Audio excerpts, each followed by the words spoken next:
అందరికీ నమస్కారం. నేను మీ ఆస్ట్రాలజర్ ఎమ్నా.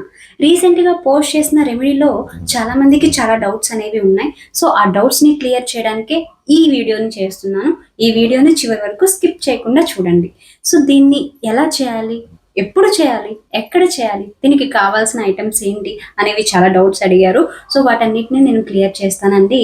సో, దీన్ని చేయడం వల్ల ఎలాంటి బెనిఫిట్స్ ఉంటాయంటే, ఏదైనా పని పదే పదే చెడిపోతూ ఉన్నా, డీలే అవుతూ ఉన్నా, పోస్ట్‌పోన్ అవుతూ ఉన్నా, ఆర్ కెరియర్ పరంగా ఏది అనుకున్నా అది సాధించాలి అన్నా, అండ్ జీవితంలో ఎలాంటి కష్టం రాకుండా ఉండాలి అన్నా, ఫైనాన్షియల్ ప్రాబ్లమ్స్ క్లియర్ అవ్వాలి అన్నా, అండ్ మీ యొక్క పంట పొలాలు పచ్చగా ఉండాలి అన్నా, వివాహ జీవితంలో ఎలాంటి ఇబ్బందులు లేకుండా ఉండాలి అన్నా, ఈ ఒక్క రెమెడీ చేసుకోవడం వల్ల ఇన్ని బెనిఫిట్స్ అనేవి ఉంటాయి. ఫస్ట్ ఆఫ్ ఆల్ దీన్ని వచ్చేసరికి మీ ఇంట్లోనే చేసుకోవాలి అండి.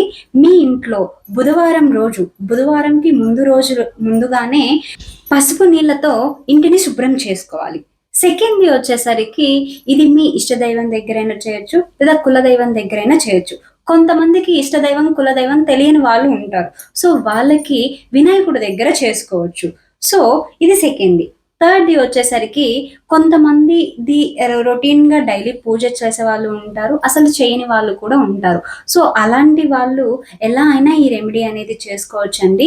వినాయకుడి ఫ్రేమ్ దగ్గర కావచ్చు, వినాయకుడి విగ్రహం దగ్గర కావచ్చు.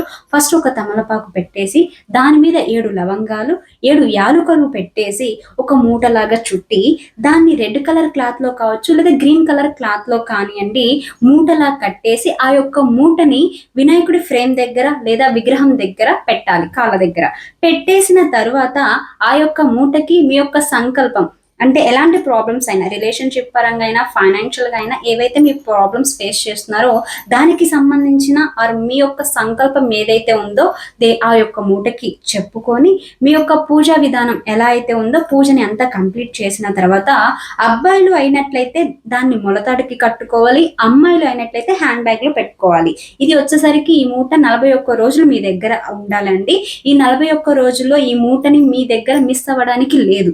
అండ్ 41 రోజులు కంప్లీట్ అయిపోయిన తర్వాత దీన్ని ఎవ్వరు నడవని ప్లేస్‌లో పచ్చని చెట్టు కింద పడేసి వెనక్కి తిరుక్కోకుండా రావాలి. రెమెడీని ఫాలో అవ్వండి. బెటర్ రిజల్ట్ ఉంటది. మరికొన్ని రెమెడీస్ కోసం నా ఛానల్‌ని సబ్స్క్రైబ్ చేసుకోండి.